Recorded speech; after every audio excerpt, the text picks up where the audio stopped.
સારકુંડલા પંથકમાં દીપડાનો હુમલો, 5 વર્ષની બાળકીનું દુર્ઘટનાગ્રસ્ત મોત. અમરેલી જિલ્લાના સારકુંડલાના મોટા ભમુદ્રા ગામે આજે સવારે એક ભયાનક ઘટના સામે આવી છે.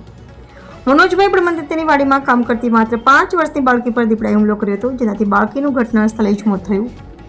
મૃતકની બાળકીનું નામ ચુટકી શરૂભાઈ પારડિયા છે. પ્રાથમિક જાણકારી મુજબ દીપડો છત્રુજી નદીના કાંઠે વાડી પાસે જોવા મળ્યો હતો અને અચાનક હુમલો કર્યો હતો. આ ઘટનાની જાણ થતાં ગામમાં શોકનો માહોલ ફેલાઈ ગયો હતો અને સ્થાનિક લોકો પણ દોડી આવ્યા હતા.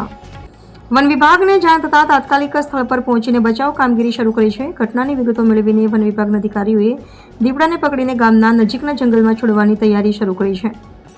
દુર્ઘટનાની તપાસ માટે મૃતક બાળકીનો મૃતદેહ વંડા હોસ્પિટલના પીએમ માટે ખસેડવામાં આવ્યો છે. ગામના લોકો અને પરિવારજનો દુઃખને ચકિત થઈ ગયા છે. આ ઘટનાએ સમગ્ર વિસ્તારમાં ફફડાટ મચાવી દીધો છે. સ્થાનિક લોકોએ જણાવ્યું કે સારકુંડલા પંથકમાં છેલ્લા કેટલાક મહિનાઓમાં વન્યજીવનની વધુ નજીક બનતી ઘટનાઓ વધી રહી છે. સ્થાનિક લોકોએ વન વિભાગને સાવચેતીના ઉપાયો ઝડપથી લાગુ કરવા અને દીપડા સામે રક્ષાત્મક કાર્યવાહી કરવા વિનંતી કરી છે. હાલ વન વિભાગ આ ઘટનાની વિગતવાર તપાસ કરી રહ્યું છે અને ગામમાં ગાયબ થતા દીપડાની ઓળખ તથા અવરોધો માટે તજવીજ કરી રહ્યો છે. રિપોર્ટર હિમાંશ પંડ્યા, અમરેલી.